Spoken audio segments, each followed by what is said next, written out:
உடல் முழுவதும் கருப்பு போர்வை போர்த்திய வண்ணம் இருக்கும் இந்த பூனைகளின் உடல் அமைப்பின்படி குறைந்த வெளிச்சத்தில், அதாவது விடியற்காலை அல்லது இரவு நேரத்தில் இவை தனக்கான இரையை வேட்டையாடும்.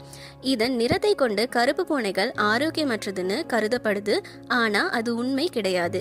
பூனைகளின் நிறத்திற்கும் ஆரோக்கியத்திற்கும் எவ்வித சம்பந்தமும் இல்லை. இதர பூனைகள் போலவே கருப்பு நிற பூனைகளும் அதிபுத்திசாலியாக திகழ்கிறது. சுறுசுறுப்பாக ஆங்காங்கே ஓடியாடி விளையாடுவதிலும் இதற்கு ஆர்வம் அதிகம்.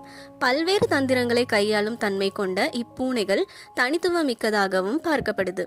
இந்த கருப்பு பூனைகள் குறித்து பல்வேறு எதிர்மறை எண்ணங்கள் மற்றும் நம்பிக்கைகள் இருந்தாலும் அதிக அளவிலான நேர்மறை எண்ணங்களும் வழக்கத்தில் இருக்கத்தான் செய்கிறது. உதாரணமாக, ஒரு கப்பலில் கருப்பு பூனைக்குட்டி ஒன்று இருந்தால் அது காற்று மற்றும் கடலை அமைதியாக வைத்துக்கொள்ளும் என்ற ஒரு நம்பிக்கையும் ஒரு கதையில் கூறப்படுகிறது. இந்த வீடியோல சொல்லப்பட்ட தகவல்கள் எல்லாம் உங்களுக்கு பிடிச்சிருக்கும்னு நினைக்கிறேன்.